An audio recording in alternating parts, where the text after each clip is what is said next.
नमस्कार, स्वागत है आपका संसद टीवी पर। मैं हूं मनोज वर्मा और आप देख रहे हैं हमारा खास कार्यक्रम मुद्दा आपका। आज का मुद्दा राज्यों की आर्थिक स्थिति से जुड़ा है। जाहिर तौर पर जब बात राज्यों की आर्थिक स्थिति की होती है तो इसका असर राज्यों के विकास और आम आदमी के जीवन पर पड़ता है। लोक लुभावन राजनीति भी राज्यों की वित्तीय स्थिति को प्रभावित करती है। रिजर्व बैंक ऑफ इंडिया की एक रिपोर्ट के अनुसार मार्च 2022 के अंत तक राज्यों का संयुक्त ऋण जीडीपी अनुपात 31% पर रहना अपेक्षित था, जो 2022-23 तक हासिल किए जाने वाले 20% के लक्ष्य से चिंताजनक रूप से अधिक है। रिजर्व बैंक की इस रिपोर्ट में राज्यों की वित्तीय स्थिति को लेकर कई सवाल खड़े किए गए हैं। कई पहलू हैं। पंजाब, कर्नाटक, केरल, झारखंड, राजस्थान और पश्चिम बंगाल सहित 20 से अधिक ऐसे राज्य हैं जो बढ़ते कर्ज के बोझ तले दबे जा रहे हैं और इन राज्यों की अर्थव्यवस्था संकट के दौर से गुजर रही है। इसलिए मुद्दा आपका में आज बात करेंगे लोक लुभावन राजनीति और राज्यों की वित्तीय स्थिति की। लेकिन कई सवाल हैं। मसलन क्या क्या मिले मुफ्त, कब तक मिले मुफ्त, मुफ्त डिलीवरी का आदर्श तरीका क्या हो, क्या वित्तीय सीमा होनी चाहिए, जो मुफ्त की राजनीति है उसकी क्या मर्यादा या क्या सीमा होनी चाहिए। जाहिर तौर पर यह सवाल अक्सर उठता है कि आखिर चुनाव के लिए मुफ्त का वादा क्यों। चर्चा करने के लिए खास मेहमान हमारे साथ जुड़े हुए हैं। EGROW फाउंडेशन के CEO प्रोफेसर चरण सिंह जी हमारे साथ जुड़े हुए हैं। चरण सिंह जी, आपका स्वागत है संसद टीवी पर। साथ ही हम बात करेंगे वित्त मंत्रालय के पूर्व सचिव अशोक कुमार झा जी से। अशोक जी, आपका भी बहुत बहुत स्वागत है। और बात करेंगे राजस्थान सरकार के पूर्व मुख्य सचिव अशोक जैन जी से। अशोक जी, आपका भी बहुत बहुत स्वागत है संसद टीवी पर। लेकिन शुरुआत अशोक जी मैं आपसे करूंगा। राज्यों की जो स्थिति उभर के सामने आ रही है, खासतौर से रिजर्व बैंक ऑफ इंडिया की जो रिपोर्ट उभर के सामने आई है, 20 राज्य कर्ज से दबे हुए हैं, लेकिन मुफ्त की राजनीति, मुफ्त के वादे दुनिया को पता है। चुनाव जीतने के लिए मुफ्त की राजनीति, इसे आप कैसे देखते हैं? ये सवाल मेरे लिए है या? हाँ अशोक जी, मैं आपसे जानना चाह रहा हूं। मुझसे जान नहीं, ये जो आपने बताया ये बिल्कुल सही है कि बहुत सारे स्टेट्स हैं जिनका कि डेट टू जीडीपी रेशियो बहुत ऊंचा है जी। इनफैक्ट अगर आप पूरे देश का देखें तो अभी एस्टिमेट है कि हमारा करीब 90% डेट टू जीडीपी रेशियो है, जबकि होना चाहिए करीब 60%। तो इसमें जो मेन कारण ये है कि राज्यों ने अपने इलेक्शन के तौर पे बहुत सारी चीज़ इन्होंने मुफ्त देने का वादा किया है जी। और जैसे कि फ्री बिजली, फ्री पानी, फ्री फर्टिलाइज़र। इसका नतीजा ये हुआ है पंजाब में कि जहाँ की राइस नहीं ग्रो करना चाहिए था, वहाँ हम बहुत राइस ग्रो कर रहे हैं। इससे ग्राउंड वाटर का भी डिप्लीशन हो रहा है। इससे पूरा जो एरिया का जो ये एग्रो क्लाइमेटिक कंडीशन है वो ख़राब हो रहा है। तो इसका तो कोई इसको ठीक करने के लिए तो काफ़ी सख्त कदम लेना है। लेकिन मैं ये भी स्पष्ट करना चाहता हूँ कि debt to GDP ratio state का हो या सेंटर का हो, ये बाय इटसेल्फ इसमें कोई खराबी नहीं है। अगर डेट हम इनकर करें प्रोडक्टिव यूज़ के लिए ताकि स्टेट का या देश का इनकम बढ़े, तो उसमें कोई दिक्कत नहीं है। लेकिन मुश्किल ये है कि ये जो हम अभी GDP ratio, debt to GDP ratio इतना जो बढ़ गया है, इसको हम कोई प्रोडक्टिव यूज़ के लिए इसको पैसा नहीं दे रहे हैं। ये फ्रीबीज दे रहे हैं लोगों को। इलेक्शन के वादे हैं और इनको पूरा करने के लिए बहुत मुश्किल होगा वो स्टेट्स को। लेकिन अशोक झा जी, देखिए अशोक झा जी, मैं आपसे समझूंगा। पंजाब की स्थिति पे खासतौर से मैं बात करूंगा क्योंकि पंजाब की जो आर्थिक हालत है वो इतनी चिंताजनक है कि उसको लेकर लगातार सवाल उठ रहे हैं। लेकिन फिर भी मुफ्त में बहुत सी चीजें घोषित की जा रही हैं, बांटी जा रही हैं। लेकिन चरण सिंह जी, मैं आपसे समझना चाहता हूं देश के राज्यों की हालत। जिन राज्यों पर आर्थिक बोझ बढ़ चुका है, देश के कई राज्य ऐसी स्थिति में हैं कि अगर केंद्र सरकार का सहयोग नहीं होता, अगर हमारा संयुक्त जो हमारी व्यवस्था है वो नहीं होती, संघीय व्यवस्था, तो श्रीलंका जैसी हालत हो जाती, ग्रीस जैसी हालत हो जाती राज्यों की। आप कैसे देखते हैं इस स्थिति को? इसमें कोई शक नहीं है जी कि देश में कुछ राज्य ऐसे हैं जो गैर जिम्मेवारी के साथ कुछ अपने अनाउंसमेंट्स करते हैं। आप पंजाब की बात आप कह रहे हैं, बाद में आएंगे, पर जी मैं एक पंजाब का एक आंकड़ा आपको देता हूँ, उसके बाद फिर आगे बात जी बढ़ाते हैं। पंजाब का जो ऋण टू इनकम रेशियो है, जिसको डेट टू जीडीपी रेशियो कहते हैं, वो 50% से ज्यादा है। सब राज्यों से सबसे ज्यादा है। और अगर आप उनका ग्रॉस फिस्कल डेफिसिट देखेंगे, घाटा जो वित्तीय वर्ष में होता है, वो भी बहुत ज्यादा है, सबसे ज्यादा है। अभी अगर इस हालात में अगर आप बोरोइंग कर रहे हैं और ऋण लेते जा रहे हैं, और ऋण जी लेना मजबूरी इसलिए हो रहा है कि आपका जो रोजमर्रा सरकार चलाने का खर्चा है, वो करीब 90% टोटल खर्चे का आ जाता है। रेवेन्यू एक्सपेंडिचर, कैपिटल एक्सपेंडिचर का 90% है। जी इसका मतलब है कि आप जितना भी नया ऋण ले रहे हैं, उससे कोई नई चीज नहीं बना रहे हैं जिससे कुछ इनकम बन पाए।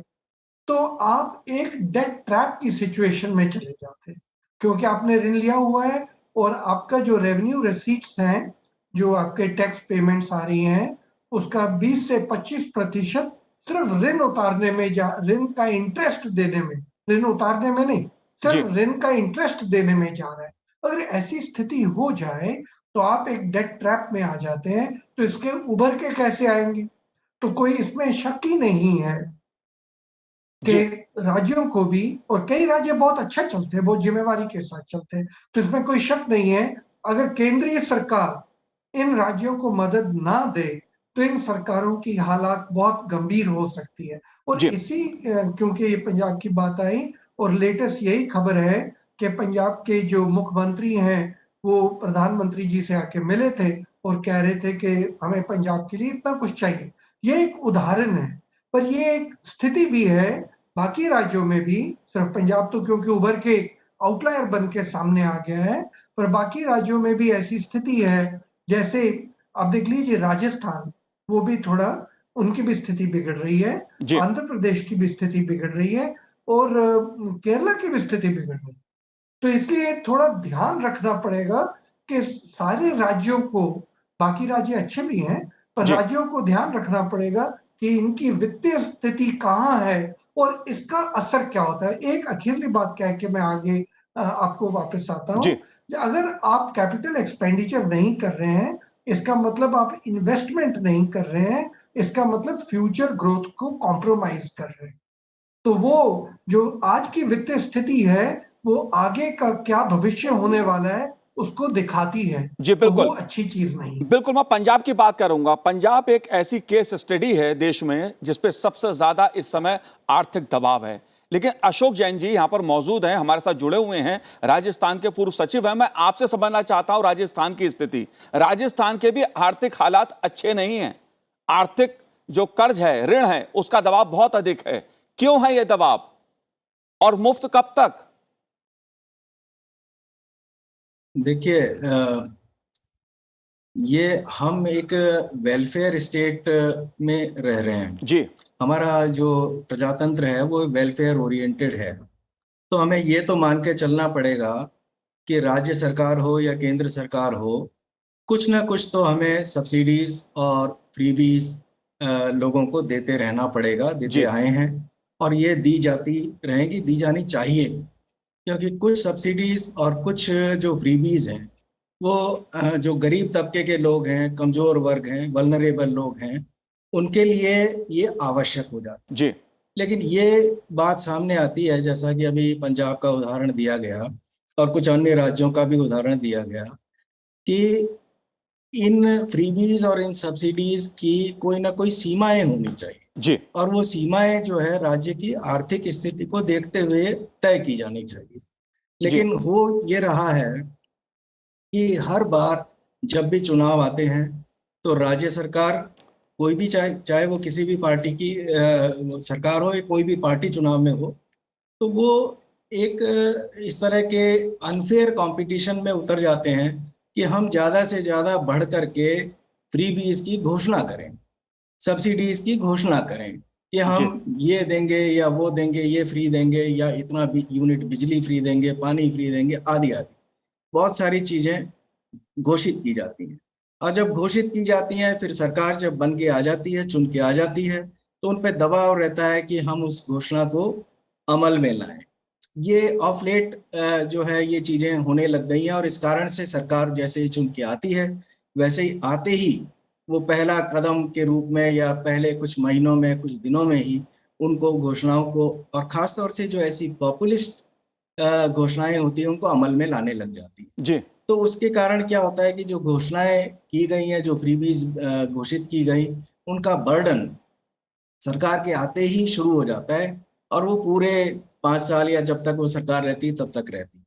जी पहले ये होता था कि ये इस तरह के वादे या इस तरह की चीजें, इस तरह की लोक लुभावन घोषणाएं और जो फ्रीबीज बांटने का सिलसिला है, वो चुनावों से कुछ पूर्व, कुछ समय पूर्व, 6 महीने, 8 महीने, साल भर पहले किया जाता था। लेकिन जी अब ये देखा जा रहा है कि सरकारें जो है आते ही एक तो ये काम शुरू कर देती हैं, और अगर आते ही न भी किया जाए तो चुनाव से बहुत पहले, कम से यानी 2 या 2.5 या 3 साल पहले से भी जो है फ्रीबीज बांट करके अपने वोट बैंक को लुभाने की कोशिशें करती रहती हैं। आ, तो आ, इसका जो मैं हश्र देख रहा हूँ, वो ये है कि एक तो राज्य सरकारें, जैसा कि अभी बताया गया, उनका डेट टू जीडीपी रेशियो जो है वो बहुत जी बिगड़ रहा है।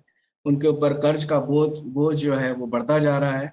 लेकिन राज्य सरकारों के अलावा जो राजकीय उपक्रम है, जो विशेष तौर से सेवा संबंधी उपक्रम है, लाइक जी जैसे कि डिस्कॉम्स हैं, जैसे कि ट्रांसपोर्ट के उपक्रम हैं, आदि आदि बहुत सारे हैं, उन पर भी बोझ बढ़ता जा रहा है। उनके उनके उनको जो सब्सिडाइज करने के लिए सरकारों के पास पैसा नहीं होता, और सब्सिडी घोषित कर दी जाती है, जैसा पंजाब में अभी चरण सिंह जी ने भी कहा और झा साहब ने भी कहा कि 300 यूनिट बिजली जो है प्रति परिवार फ्री दी जा रही है। अब उसका पैसा कहाँ से आएगा? जी बिल्कुल अशोक जी। ऑब्वियसली डिस्कॉम तो नहीं दे सकती है, सरकार को ही देना पड़ेगा। डिस्कॉम्स की हालत जी बहुत खराब बिल्कुल है, सभी जगह, सारे बिल्कुल स्टेट्स अशोक में जैन जी, खराब है। मैं यही सवाल उठा रहा हूं, यही सवाल मैं उठा रहा हूं क्योंकि राज्य जो हैं वो जनता का विकास चाहते हैं। जैसा आपने कहा कि कल्याणकारी योजनाएं भी राज्यों के एजेंडे में प्राथमिकता में शामिल होती हैं, लेकिन जनता का कल्याण तभी होगा ना जब राज्य के पास पैसा होगा।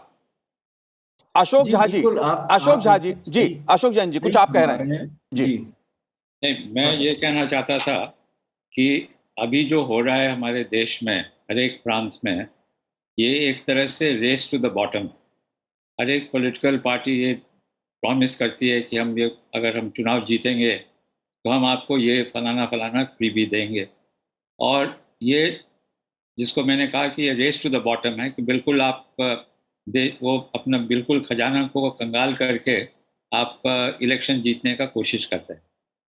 तो ये तो मैं नहीं समझता हूँ कि ऐसा सिलसिला ज़्यादा दिन चल सकता है, जी क्योंकि अब कुछ देश हैं जो कि अभी बताया गया कि कुछ वो डेट ट्रैप में फंस रहे हैं, कुछ स्टेट्स। डेट ट्रैप का मतलब ये हुआ कि उनको फ्रेश डेट का रिपेमेंट के लिए, के लिए उनको फ्रेश डेट लेना पड़ता है, तब जाके वो रिपे कर सकते हैं पुराना जो डेट लिया है। तो इसमें तो पैसे तो बचेंगे नहीं, डेवलपमेंट के लिए पैसे बचेंगे नहीं, कुछ सोशल अशोक इंफ्रास्ट्रक्चर जी, के लिए या फिजिकल अशोक झा जी, इंफ्रास्ट्रक्चर के लिए। अशोक झा जी, केंद्र सरकार ने 2016 में एनके सिंह जी के नेतृत्व में, उनकी अध्यक्षता में एक राजकोषीय कमेटी बनाई थी इस तरह की, उसकी विचार विमर्श के लिए कि कैसे राज्यों की जो आर्थिक स्थिति है उसको संभाला जाए, कैसे एक समन्वय के साथ राज्यों को आर्थिक मजबूती मिल सके। मेरा सवाल आपसे ये है कि मुफ्त के रूप में अगर कल्याणकारी हम बात कर रहे हैं लोगों के लिए, तो क्या चीज मुफ्त में देनी चाहिए और कितने समय तक देनी चाहिए? मैं तो किसे ये देनी समझता चाहिए? हूँ कि मुफ्त में अगर देना है तो जी सिर्फ जो पुअरेस्ट ऑफ द पुअर है उनको आप इनकम ट्रांसफर कर दीजिए। जो कि सबसे गरीब हैं, जिनको कोई और चारा नहीं है, उनके लिए आप इनकम ट्रांसफर कर दीजिए। लेकिन ये सिर्फ सिलेक्टिव होना चाहिए, सिर्फ बहुत कम प्रतिशत परसेंटेज ऑफ पॉपुलेशन उनके लिए। जो अभी जो हम कर रहे हैं देशों में कि सबके लिए बिजली माफ, सबके लिए दूसरे चीज माफ, सबको 1,000 रुपये, जैसे किसी ने प्रॉमिस किया कि हर एक महिला को 1,000 रुपये दिए जाएंगे। ये ऐसा नहीं करना चाहिए, क्योंकि उससे स्टेट के पास भी पैसा रहेगा नहीं तो डेवलपमेंट कैसे होगा, विकास कैसे होगा। जी बिल्कुल। चरण जी, हम बात कर रहे थे, पंजाब की बात कर रहे थे, लेकिन जो पंजाब के हालात हैं वो कितने चिंताजनक हैं वो अब उभर के सामने आ रहे हैं। लेकिन उसके बावजूद मुफ्त का वायदा, मुफ्त की राजनीति, ये हमें खूब देखने को मिल रही है। पंजाब की स्थिति की अगर मैं बात करूं तो उसे आप कैसे देखते हैं इस समय? मैं एक बात कहनी चाहूंगा, जी पिछली वार्तालाप से जो आ रहा है, अगर आपके माध्यम के थ्रू हम ये बता सकें कि ये फ्रीबी कहना बंद करो, जी ये धोखाधड़ी है। उसका कारण है, कुछ भी फ्रीबी नहीं है। सच्चाई ये है कि आपको लोगों के सामने बताना चाहिए कि आपको मैं ये फ्री दे रहा हूं, पर आपके बच्चों से आज से 10 साल बाद मैं यही वसूल करूंगा, क्योंकि मैं ऋण लेके आपको दे रहा हूं। उसका जो ब्याज है और जो उसकी पूर्ति करनी है वो आपके बच्चे करेंगे। जी दूसरी बात, जो मैं आज आपको बिजली दे रहा हूं, मेरे पास तो पैसा नहीं है, आपको फ्री दे रहा हूं, पर मैं कहीं और टैक्स लगा रहा हूं। वो टैक्स हो सकता है आप पे भी दूसरी साइड से आ जाए, आपके बच्चों पे भी आ जाए। तो इतना अगर सारी राजनीति संभल जाएगी, अगर इतना समझा दिया जाए कि राष्ट्रीय कोष में तो पैसा है नहीं, फिर भी हम आपको फ्री दे रहे हैं, इसका मतलब है जो आपको फ्री लग रहा है वो सिर्फ आपको लग रहा है, पर इसका कहीं और से हम पूर्ति कर रहे हैं। शायद ये करने से इन थोड़ी सी रिस्पॉन्सिबिलिटी के साथ अनाउंसमेंट्स की जाएंगी। जी अभी बात आई पंजाब की। आपको पंजाब के बारे में एक कमाल की बात बताता हूं कि करीब 50% इनका कमिटेड एक्सपेंडिचर है, जिसमें इंटरेस्ट पेमेंट, पेंशन, सैलरीज। तो आप बताइए कि अगर इतना ज्यादा कमिटेड एक्सपेंडिचर चलेगा तो नई नीति कहां से आएगी। दूसरी बात, अगर आप देखें कि जो फ्रीबीज अनाउंस की जा रही हैं, ये करीब 2.7% ऑफ स्टेट जीडीपी है, और 2.7% ऑफ स्टेट जीडीपी का मतलब समझ लीजिए टोटल इनका जो डेफिसिट है वो 4.6 है, और जो उनका रेवेन्यू डेफिसिट है वो उससे ये ज्यादा है। जी तो इसका मतलब साफ आ रहा है कि जो फ्रीबीज दी जा रही हैं ये ऋण लेके दी जाएंगी। अगर ऋण लेके फ्रीबीज दी जाएगी तो आप समझ लीजिए कि देश, उस राज्य की वित्तीय स्थिति का क्या होगा। जी मैं अगर एक आप आंकड़ा देखें बताता हूं, कि राज्य की राज्य जो अपने पंजाब की आप में पैसा जुटा पाता है पंजाब, जी उसका ये फ्रीबीज 45% है। तो सारा कुछ अगर फ्रीबीज में दे दिया तो बाकी का क्या रह गया। तो पंजाब की स्थिति बहुत गंभीर है। और वैसे मैं आखिरी बात ये कहनी चाहूंगा, आज की नहीं, जी पंजाब की स्थिति बहुत वर्षों से मैं देख रहा हूं, ये गंभीर से गंभीर जाती जा रही है, और कोई इसे रोकने की, थामने की प्रयत्न नहीं कर रहा है। ये पॉपुलिस्ट स्कीम्स में गिर जाते हैं। जी बिल्कुल। मैं पंजाब की बात इसीलिए कर रहा हूं क्योंकि देश में अगर हम राज्य में सबसे ज्यादा इस समय आर्थिक स्थिति चिंताजनक है वो पंजाब की है, इसलिए हम चर्चा कर रहे हैं और एक केस स्टडी के रूप में से समझने की कोशिश कर रहे हैं। जैसे चरण सिंह जी, आपने कहा कि अगर मुफ्त में चीजें सरकार देती है तो उसका बोझ जनता पर आता है। पंजाब का एक आंकड़ा मुझे ध्यान में आ रहा है कि 3 लाख करोड़ का कर्ज है पंजाब पर, यानी पंजाब का हर नागरिक 1 लाख रुपए कर्ज में दबा हुआ है। यह स्थिति पंजाब की है। अगर पंजाब की बेरोजगारी की मैं बात करूं तो बेरोजगारी की स्थिति यह है कि 25% का स्तर है बेरोजगारी का, और राज्य ने साल 2021 में 75,000 करोड़ रुपए की कमाई की, लेकिन यह आंकड़ा भी लक्ष्य से 20,000 करोड़ रुपए पीछे रह गया। लेकिन फिर भी मुफ्त का वायदा, मुफ्त की चीजें बांटी जा रही हैं। अशोक जैन जी, मैं आपसे जानना चाहता हूं, आपसे समझना चाहता हूं कि राजनीतिक दल वादा करेंगे, उन्हें चुनाव लड़ना है, राजनीति करनी है, जाहिर तौर पर जनता को कुछ मिलेगा, उसके बदले में वोट भी मिलेगा, लेकिन राज्यों की जो स्थिति है, जो राज्यों की स्थिति है, उस पर किस तरह का असर पड़ता है? अगर कोई टीवी का वायदा करता है देने का, मुफ्त बिजली का वायदा करता है, मुफ्त पानी का वायदा करता है, ये मुफ्त बिजली आएगी कहां से, पानी आएगा कहां से, इसका पैसा कौन देगा? देखिए, जहाँ तक कोई भी सेवा या कोई भी वस्तु फ्री दी जाने की बात जी है, जिसको हम फ्री भी कह रहे हैं, तो कुछ फ्रीबीज या सब्सिडीज हम अगर उसको और थोड़ा रिफाइंड वे में कहें जी तो वो बहुत आवश्यक भी होती है किसी किसी क्षेत्र में। जैसे कि कृषि के क्षेत्र में अगर आप देखें तो खाद या बीज पर या कृषि उपकरणों पर या इसी तरह के कृषि आदानों पर जो सब्सिडी दी जाती हैं, तो वो किसानों के लिए अति आवश्यक होती है, क्योंकि अदरवाइज किसान सरवाइव जो है बहुत मुश्किल से कर पाता है। लेकिन इसकी भी लिमिट्स और सीमाएं होती हैं और होनी चाहिए। कुछ इस तरह की और भी सब्सिडीज हैं, जैसे कि पशुपालन वगैरह में दी जाती हैं, जी। ट्रांसपोर्ट में भी सब्सिडी दी जाती, पब्लिक ट्रांसपोर्ट में खासतौर से दी जाती हैं, दी जानी चाहिए भी, वो राज्य के लिए आवश्यक भी है। लेकिन अब क्या हो गया है कि फ्रीबीज जो है वो पॉपुलिस्ट होती चली जा रही हैं, ये जो सब्सिडीज हैं वो पॉपुलिस्ट हो गई हैं एक तो, और दूसरा उनकी सीमाएं जो है वो बहुत हद पार कर चुकी हैं। जैसा कि पंजाब का उदाहरण बार बार दिया गया, और पंजाब ही नहीं, मैं जहाँ तक देख पाता हूँ कि बहुत से अन्य राज्य हैं जिनकी स्थिति भी कमोबेश जो है पंजाब जैसी ही होती जी। जा रही है। तो ये इस स्थिति पर अंकुश लगाना अति आवश्यक होगा, अन्यथा इसके जो प्रभाव, जैसा कि आपने जानना चाहा कि इसका असर क्या होगा। अब इसका असर ये होता है, एक तो जैसा निश्चित रूप से सामने आ रहा है कि राज्य सरकारें क्या कर रही हैं कि ऋण लेकर के और इस तरह की सब्सिडीज या फ्रीबीज जो है दे रही हैं।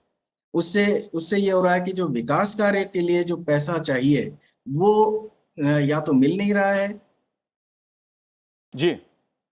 जी बिल्कुल। या कम मिल रहा है, या अपेक्षाकृत और कम होता चला जाएगा भविष्य में, और उसका जो खामियाजा है वो भुगतना पड़ेगा, हमें जनता को भुगतना पड़ेगा। ये स्थिति जो है राज्यों की जो ऑटोनोमस बॉडीज हैं, खासतौर से लोकल जी बिल्कुल। बॉडीज है, उनमें भी आ चुकी है, क्योंकि राज्य सरकारों ने जो है बढ़ चढ़ करके लोकल बॉडीज के नाम पर भी जो ऑफ बजट बोरोइंग कहलाती है वो जी। बोरोइंग्स की है, और उससे अपनी जो एफआरबीएम की लिमिट्स है उससे जी अशोक झा जी, मैं आपसे समझना बाहर चाह रह रहा हूं करके एक वो बात। वो बोरोइंग करते अशोक चले झा गए जी, और अपनी बोरोइंग को बढ़ा लिया। जी अशोक झा जी, मैं आपसे भी जानना चाहूंगा एक बात, क्योंकि जो आंकड़े उभर के सामने आ रहे हैं, जो तस्वीर उभर के सामने आ रही है कि जो राजनीतिक दल हैं वो वादा तो कर देते हैं मुफ्त का कि मुफ्त में बिजली देंगे, पानी देंगे, लेकिन दरअसल उसका पैसा किसी और मद से लिया जाता है। मतलब स्वास्थ्य के बजट में कटौती की जाती है, शिक्षा के बजट में कटौती की जाती है, या किसी दलित योजना में कटौती की जाती है। दलितों के लिए जो कल्याणकारी योजनाएं होती हैं उसमें से पैसा निकालकर मुफ्त की बिजली दी जाती है। कहीं ना कहीं असर जनता पे ही पड़ता है इसका। आप कैसे देख रहे हैं कि स्वास्थ्य के बजट में कमी करके, शिक्षा के बजट में कमी करके मुफ्त में बिजली देना कितना लोक कल्याणकारी काम है ये? नहीं, इसमें वो जो ये ऋण ज़्यादा लेते हैं, जी इसको डेट का दो सोर्स होता है इसको एक्सपेंडिचर मीट करने के लिए। एक तो है कि आप बजट में दूसरे सेक्टर्स का पैसा काट लें, जी दूसरा ये है कि आप ज़्यादा बोरोइंग्स कर लें मार्केट से। तो अब अगर आप ज़्यादा बोरोइंग, फिस्कल डेफिसिट उसी को कहते हैं कि जो आपका एक्सपेंडिचर ज़्यादा हो इनकम से, तो फिस्कल डेफिसिट बढ़ रहा है स्टेट्स का, इसीलिए इनको ज़्यादा बोरोइंग करना पड़ता है, इसीलिए ये ज़्यादा ये डेट में चले जाते हैं। तो इसका तो और वो जो डेट में जाते हैं फिस्कल डेफिसिट इसलिए बढ़ रहा है क्योंकि ये अपना फ्रीबीज में अपना एक्सपेंडिचर कर रहे हैं। तो इससे तो जो आपने बताया बिल्कुल सही है जी कि आप एक्सपेंडिचर आपका ज़्यादा हो रहा है, लेकिन फ्रीबीज में एक्सपेंडिचर आपका ज़्यादा होना चाहिए फिजिकल इंफ्रास्ट्रक्चर में या सोशल इंफ्रास्ट्रक्चर में, हेल्थ में, एजुकेशन में। फिजिकल इंफ्रास्ट्रक्चर हुआ, रोड्स हुआ, ये हाईवेज हुआ, पोर्ट्स हुआ वगैरह में। तो इसमें इससे तो डेवलपमेंट होता है ना, फिजिकल और सोशल इंफ्रास्ट्रक्चर को बढ़ाने से। जी तो ये हम उसका एक्सपेंडिचर नहीं कर रहे हैं, फिजिकल डेफिसिट बढ़ रहा है, इसको मार्केट बोरोइंग कर रहे हैं। और जैसे अभी आप जैन साहब ने भी बताया कि वो भी जो भी अभी डेफिसिट है, जो भी हमारा डेट है, debt to state debt to GDP ratio, वो भी एक्यूरेटली मेजर नहीं करते हैं, जी क्योंकि जी चरण सिंह जी, एक हाँ। चरण अशोक जी, चरण सिंह जी, मैं आखिरी सवाल आपसे करना चाहता हूं, क्योंकि हाल ही में अप्रैल में जो राज्यों के सचिव हैं उनकी एक मीटिंग हुई, तमाम जो वरिष्ठ नौकरशाह होते हैं प्रधानमंत्री के साथ वो मीटिंग हुई थी। उसमें इसी बात पर चिंतन किया गया देश की अर्थव्यवस्था के लिहाज से। तो कई राज्यों के सचिवों ने ये बात कही कि राज्यों में कई ऐसी घोषणाएं की जाती हैं जो व्यवहारिक नहीं होती हैं। खासतौर से अगर बात की जाए पंजाब, दिल्ली, तेलंगाना, आंध्र प्रदेश, पश्चिम बंगाल, इन राज्यों में तो लोक लुभावन घोषणाएं बिल्कुल व्यवहारिक नहीं थी। वहां के कई अधिकारियों ने यह बात कही, इन राज्यों के अधिकारियों ने अपनी बातें रखी और कहा कि कुछ ना कुछ करने की जरूरत है। क्या करने की जरूरत है? क्योंकि जाहिर सी बात है, किसी राज्य के पास पैसा नहीं होता है तो वह केंद्र सरकार से पैसा मांगता है, फिर राजनीति शुरू होती है। लेकिन केंद्र सरकार की भी अपनी सीमा है। जी बिल्कुल, आपने बिल्कुल सही कहा और ये सच्चाई भी यही है। किसी भी राज्य में कोई परिस्थिति गंभीर होती है, सीधा केंद्रीय सरकार पे आ जाते हैं और जब केंद्रीय सरकार के पास आते हैं और केंद्रीय सरकार अगर सहायता ना दे तो पूरी नई किस्म की राजनीति शुरू हो जाती है, जो ग्रोथ के लिए अच्छी नहीं है। पर मैं एक बात कहनी चाहूँगा जी कि केंद्रीय सरकार को भी एक मिल-जुल कर नीति निकालनी है कि किस चीज़ पे हम सब्सिडी देंगे और क्या-क्या आप पॉलिटिकल रीज़न के लिए किस हद तक दे सकते हैं। एक बात और मैं कहनी चाहूँगा, जी फ्रीबी और सब्सिडी में थोड़ा अंतर करना जी ज़रूरी है। बिल्कुल। फूड सब्सिडी है, ठीक है हमें अनाज मिल रहा है, पर वो पूरा खाना नहीं है।